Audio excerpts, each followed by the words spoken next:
Luke chapter 19, where we were. This morning was 1 Chronicles 18. Now it's Luke 19, so I'm getting my 18s and 19s confused, but that's all right. You know I'm already confused, so you came into this knowing that. I'm going to do I guess this could be probably two parts, and I'll finish it tonight, talking about financial stewardship. Now, I'm not going to go into great details about saving money or anything like that. That's not my purview, nor is it my specialty. But what I do want to talk about is biblical financial stewardship, not so much as it relates to the church, but as it relates to you. And by extension, therefore, the church as well. There's no particular reason here except that the Lord laid it upon my heart. And so we began reading here in Luke chapter number 19, looking at a nobleman's 10 pounds. It's an interesting story here. If we were to look at it, this parable is given for a reason, right? He has something he wants to get across to them. Of course, at the very beginning of what we began reading in verse number 12, verse number 11, it says, as they heard these things, he added, and I thought to myself, as they heard what things? Why did he add this? Well, you always have to go back and find out. If you weren't reading it linearly, then you need to say, okay, well, what was going on there? And this was where Zacchaeus, who was a publican, who had been spending his whole life trying to earn money, no matter how he had to cheat, steal, or lie to get it, he was trying to earn money. And he was building up quite the bank account for himself. Wealthy home, probably good food, nice clothes. His family, if he had one, was no doubt very well taken care of, many servants, but he was also hated by the Jewish society because he was working for the enemy. He was working for the Romans. But he hears about a man, Jesus.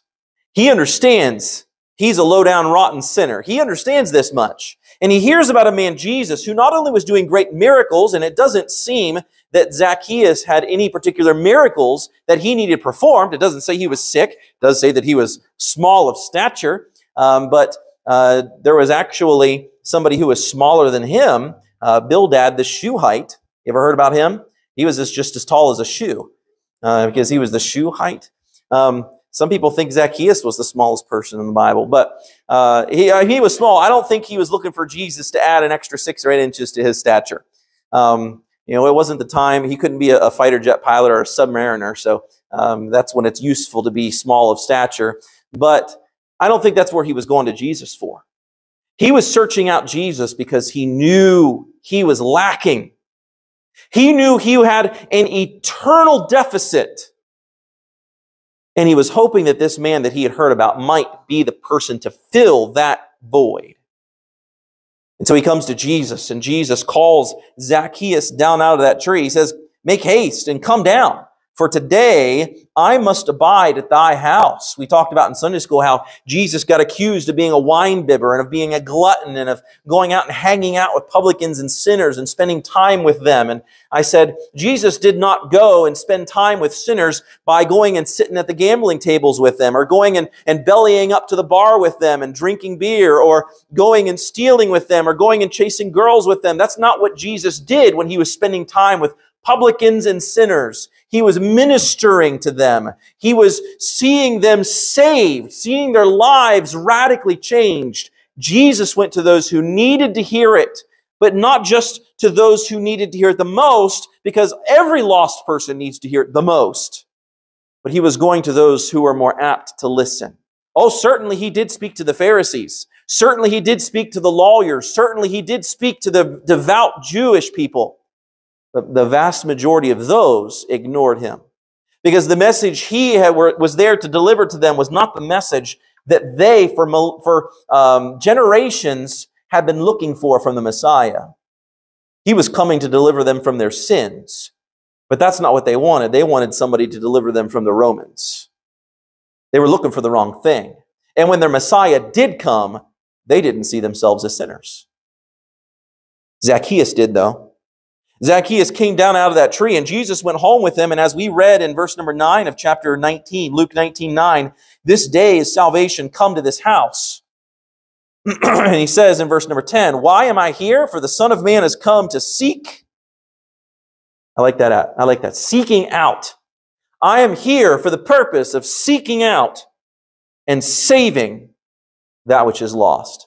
I'm not here to have great, wonderful meals. I'm not here to mooch off of wealthy people. That's not why I went to Zacchaeus' house. I'm here to seek out and to save that which is lost. The nobleman, of course, in this parable is Jesus Christ. We read the parable a little while ago. A nobleman, he's a very wealthy man. And Jesus is speaking about a time when he soon is also going to leave. He is going to leave, though, behind something in possession of the disciples, something that they are to take and to use and to multiply, not for their own benefit, but for when the nobleman, when Jesus does return, because there is a second coming of Christ. And so he tells this parable to hopefully prepare the hearts and minds of the disciples, and they didn't seem to take it to heart, because after he died, they kind of froze for a time until he kick-started them again into service once more. But I think as well, he also told this parable for your ears this morning, and for my mouth this morning, and my heart this morning, to look at this parable and to think, what is the pound that God has given to me? Or what is the talent that God has given to me? What are the resources that God has given to me so that when he returns one day from that far country, which is heaven, where he has gone to prepare a place for me, that when he returns, I may have increase to give to him. Now, this pound, this talent here, is not talking about money. It's not saying, well, you need to be a really good investor so that when God returns, all of the Christians, can gather up all their 401ks and their investments and give them to God, and then he can live high on the hog during his millennial reign in Jerusalem. That's not the point here. It's not about the money. He's using money as an image here, as an illustration to help the people who are standing there listening to him be able to grasp the concept. A certain nobleman, Jesus, went to a far country to receive for himself a kingdom and to return. Of course, that's where Jesus is now, isn't it? That's where he is now. He's up in heaven. He says, I go to prepare a place for you before he ascended up into heaven and sent the Holy Spirit. But he says, if I go to prepare a place for you, then don't you think I'm going to come back and get you? That you may be with me forever? Now, yes, I will come back. Yes, I will. You just need to wait for my return. But while you are waiting, what is it that you are supposed to be doing? Well, he expected them to take those talents and to use them appropriately for his honor and glory. Now, did he expect them to take that money and to just go out and spend it? Well, you know what? I got a pound here, and my boss gave it to me, and he wants me to use it. And so, you know what? I'm really feeling the need for gumdrops. I don't know why, but I suddenly had a need for gumdrops. Or maybe it's hot fudge sundaes or cinnamon rolls, or you fill in the blank, And I just got this fleshly desire that just really needs to be fulfilled. And so you take that, maybe multiple days' wages, and you take that and you go to the store and you spend it on those consumables. Now you got a pocket full of gumdrops or a tray of hot, Cinnabon cinnamon rolls. And you carry those down the road with you, and maybe for a few days, man, you're just enjoying that sugar rush, and your sweet tooth is satisfied. But then after a few days, all of that money that you had and that you put into that candy or to that stuff, what do you have to show for it now? Now you have no money, and you have no gumdrops, and you have a dentist bill. What do you have to show for it? You see, when he's talking here about giving us money, he is not literally talking about money here. He is talking about the gifts and the talents that he provides to you to use in his service and for his purposes while you are here on this earth. And he desires for you to not just go out and to spend it uselessly. You see, somebody may have a great voice, and they could take that voice and they could go and get on America's Got Talent. And that person, who maybe even is a Christian, could take that voice that God has given to them, go on America's Got Talent, win some awards, go on to get a recording contract with a recording label, and make millions of dollars off of that. But what have they done? They've taken that talent that God has given to them and they've spent it frivolously on candy. What eternal value are they going to reap from that? Oh, they'll get their name known. People all over the internet are going to be watching their videos and downloading their songs and listening to it. There's going to be posters of them on teenagers' walls. They're going to get concert contracts, and they're going to travel all around the world on a bus with their name written all over the side of it. Insert your name, band. And they're just spending what God gave to them frivolously upon themselves, and then what? How many musicians, well-known musicians, have you known that have drugged themselves into oblivion and ended their lives in such a way? A lot of them. Why? Because they reached the top and they found out there wasn't anything there. It didn't satisfy. It didn't bring any life to them. But you take that same person. Maybe they go and they do get some musical training. Maybe they learn how to best use this voice or whatever the ability is for the Lord. And then they go and they make application of that in their church. Well, you're not going to make big money that way. In fact, you probably won't make any money on it that way. Well, that's fine. Maybe you use it to be able to draw people in. You sing and they come in and then you preach the gospel to them. Maybe you use it in ways like that. Then are there eternal rewards? Quite possibly. If you're doing it for the right reasons, in the right spirit, and for the Lord's purposes, and in the right way, then you may, yes, very well reap rewards for that expenditure of talents. It wouldn't be just throwing it down the drain for some short-term benefit. You see, the nobleman in the story is Jesus. The servants in the story is you and I. Now, he here is speaking to the disciples, yes. This is the beginning here of the church age. I believe that Jesus founded the church. I don't believe that it began with Peter, like the Roman Catholics do. I believe that Jesus was the one who founded the church. And so here is the beginning of the church age, and he's looking to them and he's saying, you disciples, and any other people that might be following him, Zacchaeus very well was still right there as well. And he says, you are the servants. As I tell you this parable, I want you to place yourself in that position. A pound here that he's talking about, it's an amount of Roman money. Of course, today the British use that term pound, right, for their dollar. But in this day, it was an amount of Roman money, at least several days' wages. It was more than they would have normally pocketed at the end of a day. But Christ has entrusted them just like he has entrusted us with his resources. And he wants us to use them. Think about this. Have you ever taken care of a friend or a neighbor, maybe their house or their pet while they were away? Imagine if while they were off on vacation and you were going into their house and feeding their pets and making sure there was no water spilling out over the sinks or something and running down the stairs. But imagine one day you decided, you know what, I like their house better. I'm just going to move in. And they return home and find out that you have taken advantage of the job that they have given to you. Was it your house or was it your pet? Well, no. Maybe you were given a managerial position at a job, and it is your job to handle and manage resources and even finances at that business. Are those your resources? It could be something as simple as the stacks of toilet paper in the storage closet. Is it your toilet paper to take home with you and use? Well, no, it's not yours. You were to be a steward of what was given to yours to manage. Let's make personal application of that. The talents which God has given to you, and those talents could be talent like we think of as musical talent or as the artistic talent, or a talent that is mechanical or engineering or electrical or any number of talents like that. That talent could also be financial, ability to be able to provide in such ways. That talent could be an encouragement talent or prayer. It could be many things. The gifts which God has given to you to use are not your gifts. You have been placed in a position of stewardship over them. Now, don't sit there and think to yourself, wait a minute, is Pastor trying to rip my bank account away from me?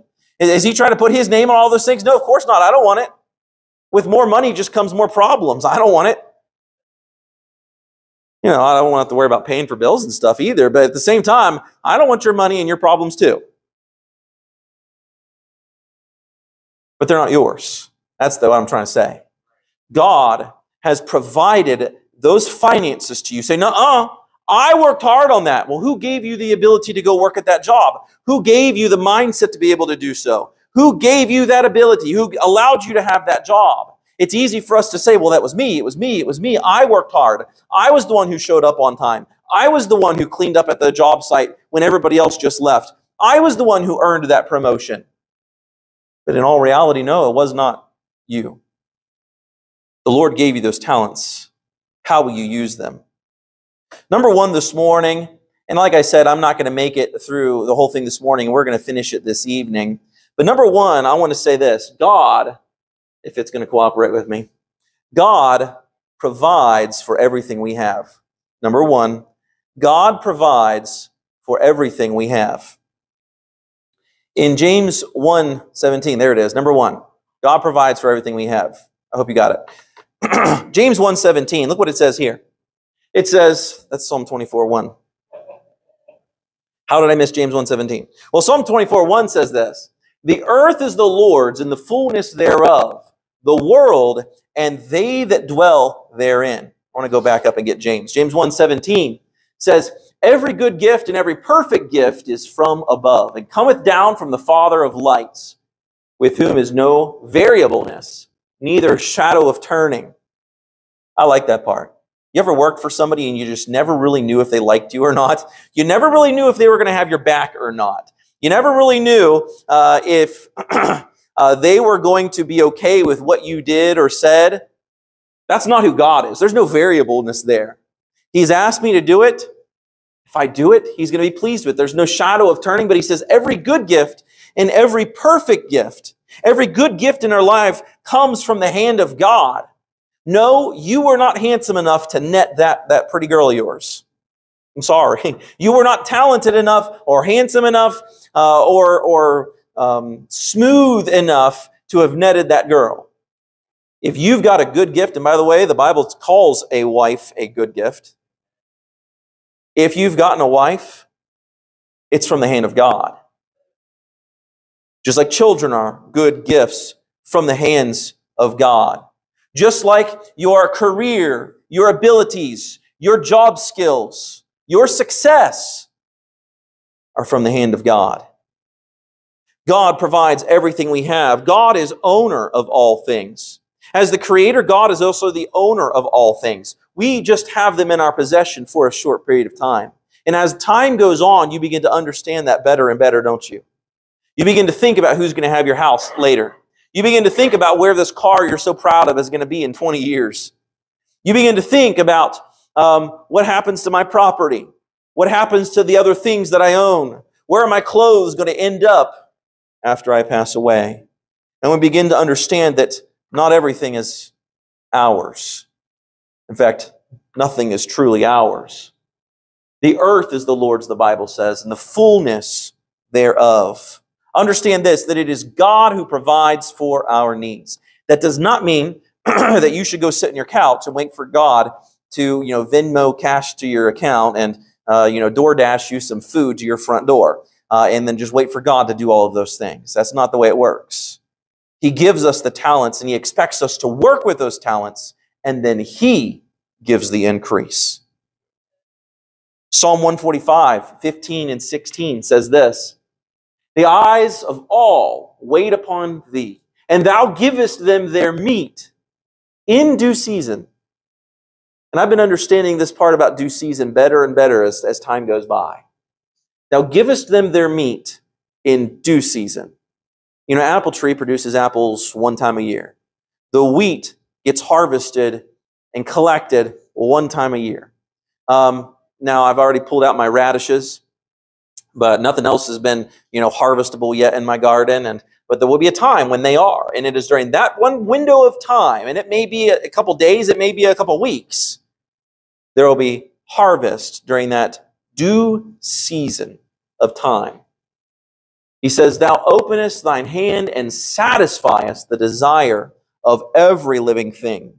It is God who provides for our needs. Understand this. You may be extremely intelligent, and you may be extremely talented, and you may be extremely hard-headed, and you just keep pushing forward and pushing forward and pushing forward, but you need more than that for success if you want to be pleasing to the Lord. He can take your best efforts, and He can take your talents, and He can take your intelligence, and He can put a roadblock that you can't get around right in the middle of all that if He desires to humble you and to get you back on your knees where you belong. It's not a good thing for a Christian to have everything handled and covered, because it has a tendency for us to stand on our own 2 feet and to be proud of doing so. When God wants us to be on our knees before Him, you say, but I can take care of everything. I can fix everything. I can provide for everything. I am in good standing financially and every other way. I can stand on my own 2 feet. Watch out. Be careful. You better get on your knees and thank the Lord for your success and the provisions that He has already brought. And pray for tomorrow's bread. You say, but I've already got bread in the cabinet. I know just as well as you how fast bread molds, right? Molds pretty quickly, especially if it's homemade bread. Molds pretty quickly.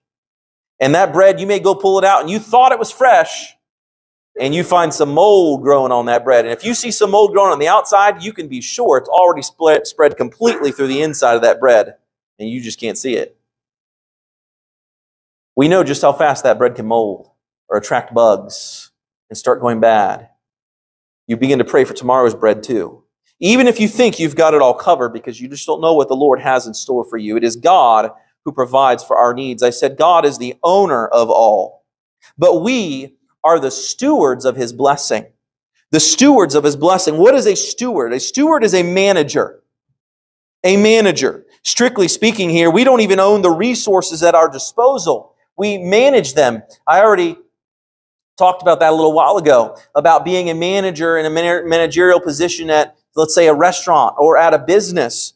1 Corinthians 4, verse number 2 says this, moreover, it is required in stewards that a man be found faithful. Tell you what, when you're looking for a manager position at a job place, you're looking for a whole lot of character traits, aren't you? You're looking for somebody who is intelligent enough to be able to handle the financial affairs, the planning, scheduling of employees, and all of that kind of stuff. You're looking for somebody who is going to be upright and moral so that they're not stealing from the company. What is one of the most important things you're looking for, though, in that person? You're looking for somebody who's faithful. Somebody who's, yes, they're always going to be there when they're supposed to be there. They're getting their work done to the absolute best of their ability every time that they're supposed to get it done. They're moral and honest and upright. This idea of faithful carries with it all of these ideas. What does God expect from you? He doesn't expect the most intelligent person. God doesn't need you to speak 9 languages and to understand calculus. He doesn't need you to be a physics professor in order to be faithfully serving Him. Hey, if you've got the intellect and the ability to know those things, praise the Lord for that ability, and then use it for His honor and for His glory. Maybe you're wonderful at woodworking. Use that for God's honor and glory. Maybe you've got abilities in other areas of which I know nothing about. Praise the Lord for that. You didn't earn that or deserve that except what He gave you and provided for you. Now turn and use those ability and those skills for the honor and glory of the Lord, and expect nothing in return. That doesn't mean there won't be anything in return, but you're not doing it for the expectation of a blessing or for the multiplication of the gift. So many times I hear TV preachers say things where, if you just prime the pump, then God's just going to open up the windows of heaven. It's just going to pour down so much that you can't even, contain it all. And what they're teaching is give so you can get more. Give so you, in other words, give out of greed.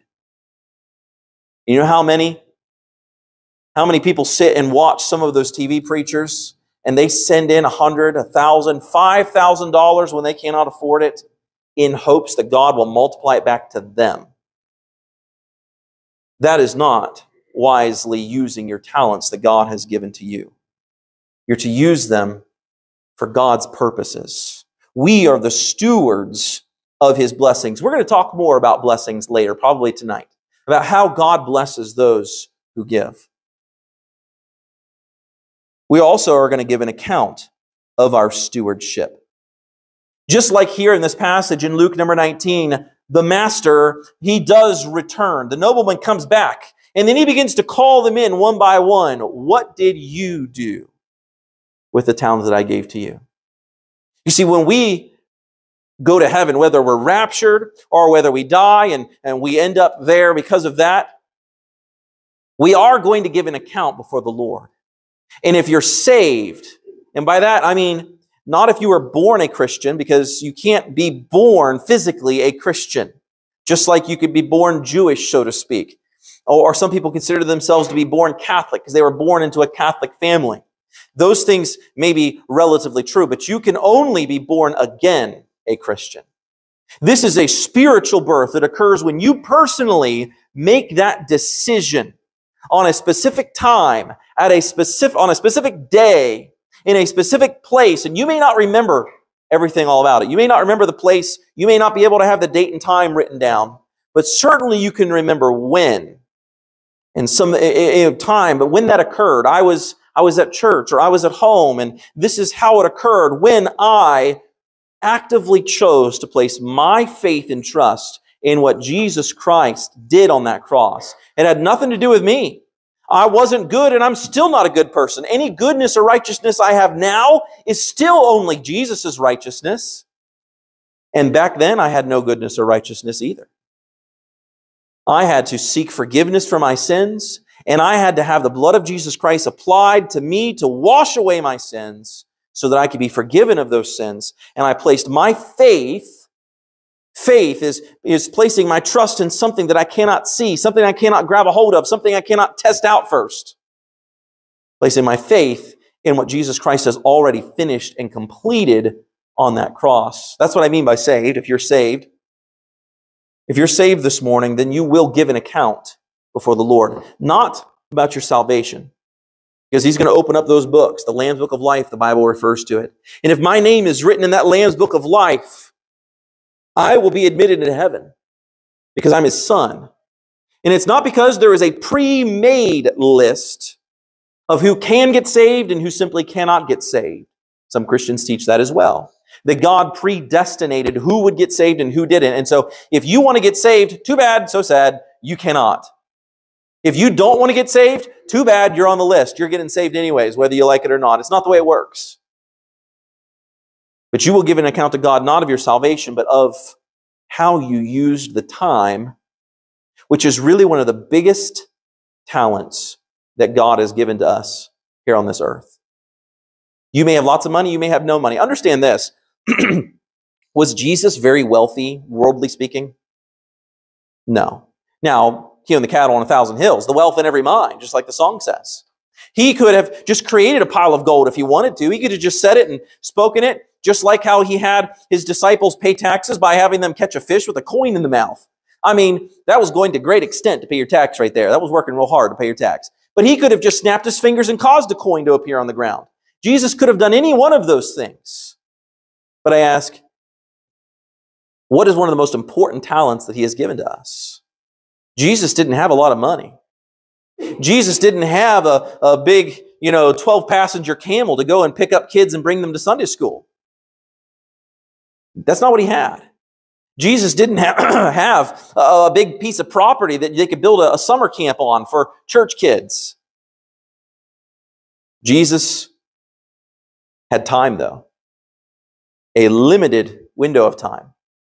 And He used that time of His ministry to His own detriment for the needs, both temporal and eternal needs of the lost people around Him. And if we look at Christ's example of how He used His most valuable talent, time, well, it's convicting to me. I don't know about y'all. It's convicting to me. When we look around at what everybody else in our world does and gets to spend their time doing, and we think to ourselves, well, why can't I have that too? Why can't I do that too? I'm sorry I can't be in church because I've got this thing that I've involved myself in. I'm sorry I can't soul win because I've got this thing. I'm sorry I can't do any of these things and be involved in church or serve the Lord in any way because I'm too busy involving myself in all of these other things. What have you given your most valuable talent 2. First, and my children understand this, we are supposed to love God first. In my family, second, most important, is mommy and daddy's love. Now, they pretend to get offended by that. What, you love daddy more than you love me? Well, yes, that's the way it's supposed to be. And sometimes in homes, it goes the other way around. The kids get more attention and they get more love than the spouses do, and it causes problems. But mom and dad's love comes first, or well, second, God's first, and then mom and dad, and then the kids. And of course, as a husband and as a father, I serve God first. I'm responsible for my family second. Church comes third. I hope that doesn't come as a surprise to anybody or as a disappointment to anybody, but that's the way it's supposed to be. Too many great preachers of the past have seen their families fall apart because they were putting all their time and effort into the ministry, into the church, and their families go wayward and fall apart. That's unacceptable. My first ministry is to my family. That's not to say that the church sits on the back burner, of course. Hopefully you're aware that it does not, but my first ministry is to my family. But we are going to stand before God one day and give an account. Look at Romans 14. Cooperate with me. Thank you. Romans 14, verses 10 through 12 says this, "But why dost thou judge thy brother? Or why dost thou set it not thy brother? For we shall all stand before the judgment seat of Christ." Talking about how Christians will stand before the judgment seat of Christ. This is not the great white throne judgment where the lost stand before God. He says, "For it is written, As I live, saith the Lord, every knee shall bow to me, and every tongue shall confess to God. So then, every one of us shall give an account of himself to God." The person who today says there is no God will be saying something drastically different at that point in time. But the problem is, maybe they think to themselves, well, if there is a God, then when I see him, I'll get saved then. If that were the case, every single being, an individual who has ever lived or ever will live at this moment in time will want to get saved. They'll want to believe. But that's because it's not faith anymore. Now it's sight. Now it's tangible. It's something that they're seeing with their very own eyes. It's something they're touching. Their feet are on the ground, or really at this point, probably their whole body is lying on the ground because they can't even bear to stand before the just judge that is God. We will give an account one day, just like we read about here in Luke chapter 19. Christ has entrusted us with us. He has entrusted us with his resources, but he wants us to use them for him. And one day he is going to return, and he's going to call us to give an account of how we managed his blessings. We see here, he calls the servants before him, and the one servant says, "You gave me a talent, and I have gone and I have invested it." Now, how he invested it, we're not told. It's not important. But I have invested that talent, and I have been able to turn it into 10 pounds. I have multiplied it times 10. Of course, in our modern way of thinking, we put it in the stock market, or we used it to buy cattle, and then the cattle, mated, and then we sold them, and then got some more and sold them, and then we made more money with what little seed money there was given to us. But spiritually speaking, it's not about money. It's about taking that time or taking the abilities that God has given to me, and instead of using them to fill my own bank account solely, I am going to use those time and talents, the greatest things that God has given to me, for his honor, so that the time and effort and money and abilities that I have put into service for the Lord is going to yield and reap eternal fruits, crowns that I may receive in heaven, that I will throw at Jesus' feet. Eternal rewards that only will I even understand the extent of when I stand before God. When I see the faces of people who are there because I took the time to share the gospel with them, or because I gave the money to provide for the Bibles or for the tracts to be able to send to that foreign country and that missionary, or even in my own place because I took the time to walk from house to house and to put that tract on their door, or to hand it to them at the gas station or to the waitress at the diner. I took the time, as little or as much as it may have been, or used my abilities to work at that Christian camp and to do plumbing or electrical so that young kids can come there and hear the gospel. They can come there and surrender their lives to the Lord and go serve on a mission field and see who knows how many people get saved. You will not know how your investment spiritually on this earth, how much it has multiplied itself until you stand in heaven one day and you actually finally get to see the spiritual impact that you have made. God provides everything we have. So let's take our pride in ourselves on how much we have accomplished. And there's some room for that, I understand. If you've worked hard, you deserve some accolades. If you've done great things, maybe you deserve some recognition. But as a Christian, I don't serve God for accolades or for recognition. And if that's why I'm serving, if that's why I'm operating for God, if so that I can get some recognition from the church or some accolades from the church, then that's all I'm going to get. And that's just candy. And I'll only enjoy it for a couple minutes, and then I'm just going to want even more. And I'm serving for the wrong reasons. A faithful steward is not faithful because he gets some applause or some praise momentarily from his employees. A faithful servant is faithful because it's what is right to do, it's his job to do it, and he will continue to do it until told otherwise by his master, by his boss. God provides everything we have. What will you do with the talents that God has given to you? This evening, when we come back, we're going to look at two more points that God instructs us to give, and God rewards our giving. So if you want to hear the rest of the sermon, come back tonight at 5:30. Maybe the Lord has worked in your heart about something today.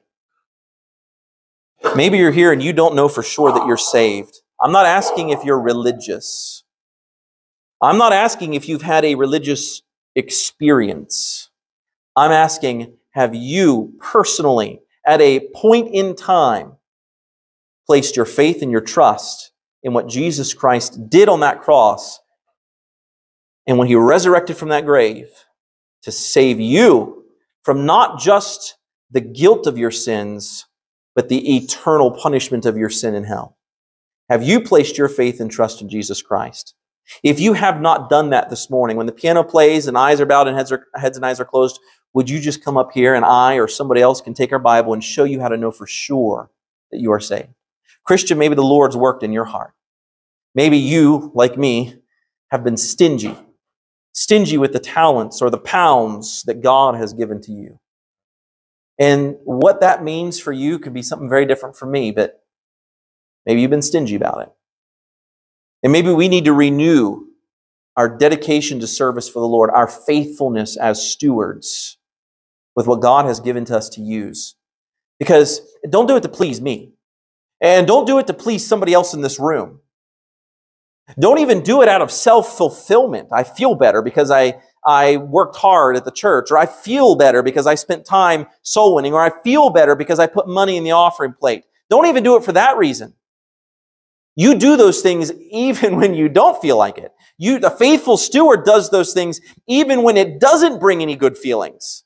You do those things even when you get in trouble for doing the right thing. A faithful steward still does it. No, we do it because one day we will stand before God and give an account. And that is why you serve. That is why you give of your time and your talents, of your pounds here. Because the nobleman will return. How will you answer him?